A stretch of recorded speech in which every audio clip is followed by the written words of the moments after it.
Welcome to the newest episode of Beatin' and Bangin'. I'm your host, Kyle Dalton.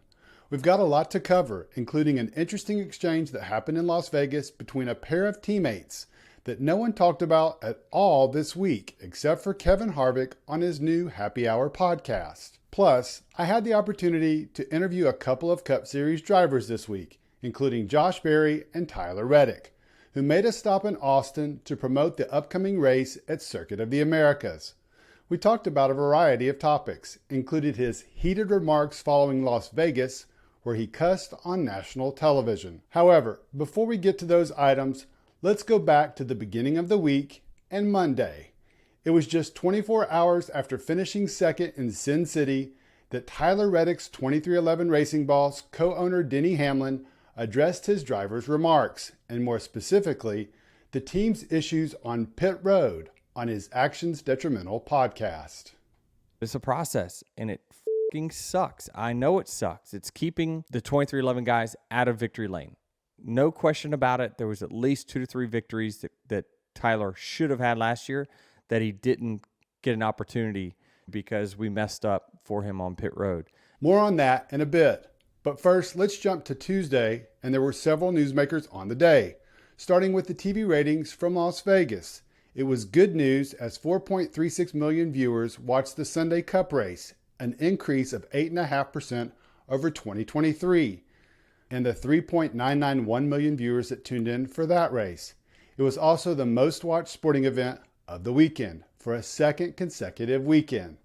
I'd say the Netflix docuseries and those early finishes at Daytona and Atlanta have built some momentum.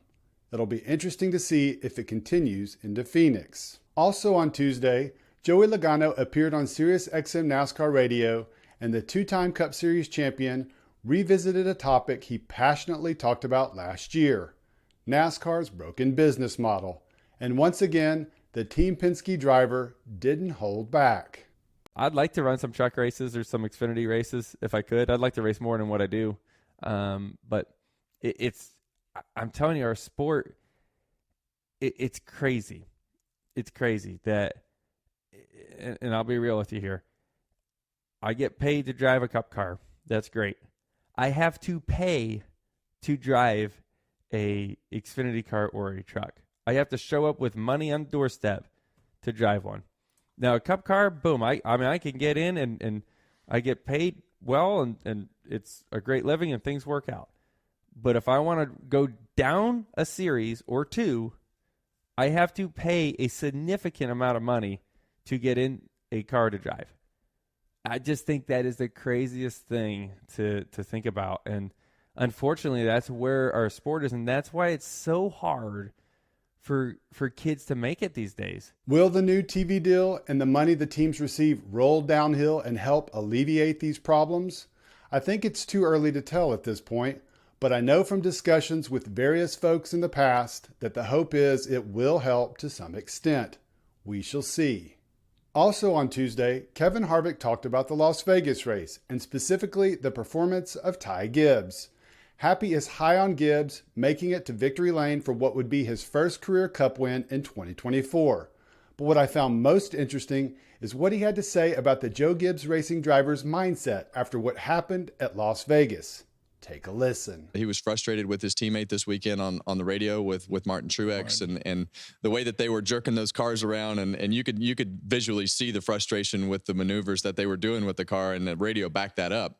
I am done racing up easy. That's it. With Ty, he's got the speed, and I think if he can just stay off the radio, I think it would do him a lot of favors if he could just learn how to yell at himself. I think that would go a long ways with him, because then he wouldn't have to answer all the questions during the week about something that he said. Remember, it was Gibbs who upset Joey Logano in the exhibition clash at the Coliseum when he drove the number 22 out wide on a late restart. The Team Penske driver confronted him at his hauler after the race and later said he didn't know what to do with the 21-year-old because he thought they had cleared the air in a previous conversation, but clearly that hadn't worked. Now, Gibbs is getting frustrated with his teammate. It's interesting to look back to 2023, and the then rookie kept his nose pretty much clean for most of the year. The exception, his late season run-in with Logano. Now, 3 points paying races into 2024, and he's already been in the headlines for his frustration and aggressive driving with 2 different drivers, including his own teammate. Harvick very well could be right. Gibbs just might get a win this year. He's been fast. But based on his recent history, he's also just as likely to get into another conflict with another driver. Moving on to Wednesday, and I was fortunate to sit down with Josh Berry and talk about his first few races as a rookie Cup Series driver. The 33-year-old was a fun interview and honest in his answers. I encourage you to go watch the whole interview right here.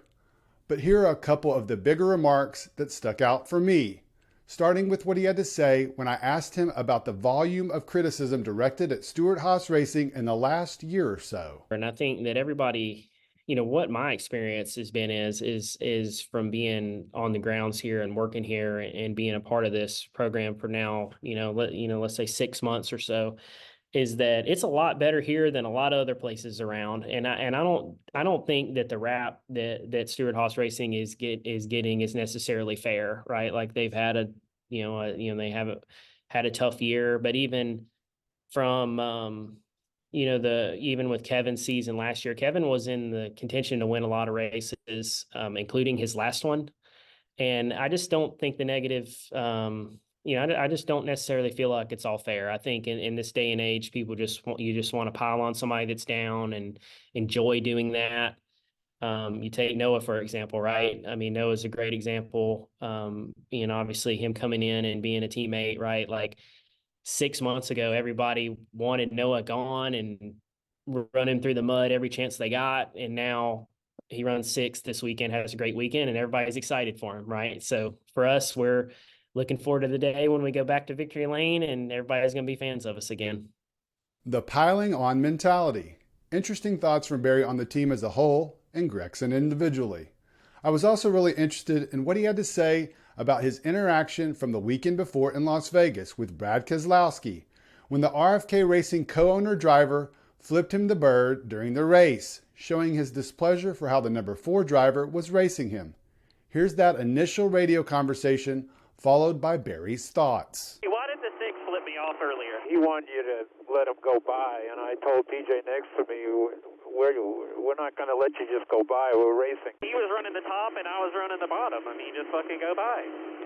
That's what you want. I don't know any of these guys. Fuck them. I mean, it's as competitive as the field is and how close everybody is, it's hard to give and take much at that level, right? Even in your mid pack, like everybody's fighting for so much in different scenarios.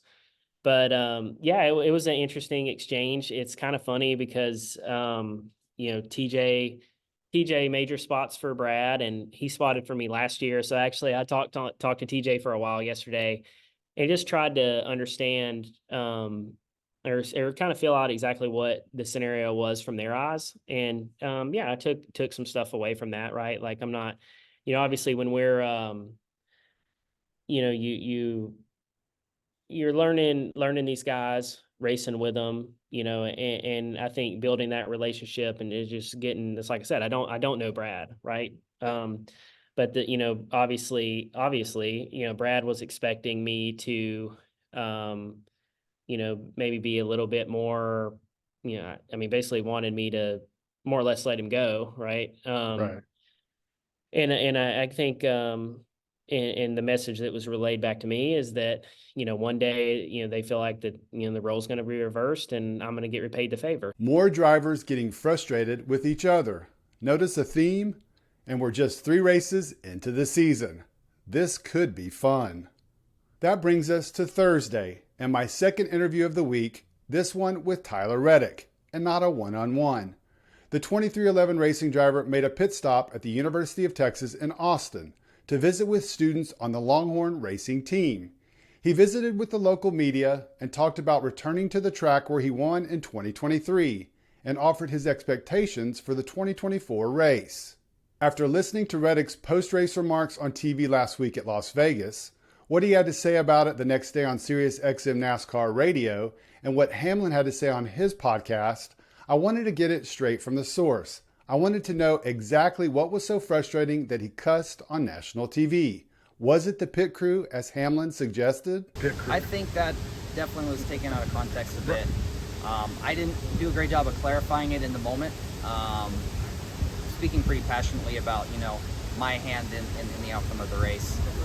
Certainly some people interpreted it in a way that it was not meant. So, yeah, I knew walking away from the race and on Monday when we debriefed about it, yeah, certainly we could have had faster pit stops, but all that pretty much started with my, entry into the pit box was very inconsistent. So I wasn't really giving my pit crew a chance, to be honest with you. So it's something we're going to keep working on, making better. We had some curveballs thrown at us, if you will, with our pit stall. There's things we can do to clean that up as well. But it all starts with me. If I don't come in the box properly and stop on the marks, my pit crew, it's making it very difficult for my pit crew to execute a stop as fast as they need to. Clearly, he was not directing his remarks at the pit crew. Although, being candid, there's no doubt they weren't some small contributing factor, considering he did have a 13-second stop at one point, in addition to his issues coming onto pit road. Sticking with our theme of Reddick responding to Hamlin's remarks, I asked him about what the podcast host had to say the week before, when he acknowledged how he broke the seal for the first time in his career and peed in his Firesuit, then proceeded to call out Reddick for doing the same thing on the regular. I asked Reddick what he thinks about his boss talking about him in such a public forum. I hold my breath sometimes because I don't know if it's going to be good or bad. But, yeah, I thought that was funny. I saw the clip. They obviously clipped it for social, and we interacted back with it. So, yeah, I got a kick out of it, He's clearly taking it all in stride. That's the kind of attitude you have to take working for someone who isn't afraid to share pretty much anything, and more importantly, has a platform to do it. I'm interested to see how Reddick performs in a few weeks when he returns to town. I think he might just defend his title. We'll see. And finally, our last item is a big one about the future of NASCAR. I heard it this week while listening to SiriusXM NASCAR radio. There have been rumors circulating since December about the possibility of Honda joining NASCAR in the future. NASCAR Chief Racing Development Officer John Probst did an interview, and he didn't say Honda was coming on board, but he did provide a pretty specific timeline on when a new OEM could potentially be making laps in the future. From our perspective, a timeline for a new OEM coming into our sport is somewhere in the 18 to 24 month period. When we work with our existing partners, obviously it's important for us to make sure that any new partner coming in would be a complement to what we have here today. So there would be an outside chance we could do it quicker, and certainly when all of our existing OEM partners are on board, which they are, the opportunity would exist. We may be able to expedite that, but under normal circumstances, 18 to 24 months. Not saying that is inevitable at this point, but certainly 2026, 2027 would be pretty ideal years for an OEM that would be looking to come to our sport right now to make a launch. So 2025, it seems, is out of the picture. But 2026 sounds like a real possibility if, and it's a big if, they get things submitted by June or so of this year. It's a tricky timeline, but with Probst talking like this, amongst the other rumors swirling, and all I can think is where there's smoke, there's fire. I'm definitely going to be keeping an eye on this story. All right, guys, that's going to do it for this episode. I'm curious to hear what you think about Kevin Harvick's advice to Ty Gibbs. What did you think about Josh Berry's remarks on the Stewart-Haas criticism being unfair? And finally, let me know your thoughts on the possibility of a new OEM coming into NASCAR within the next couple of years. Thanks as always for checking out the latest video. I appreciate all of your support for the channel. Thanks again, and enjoy the rest of your day.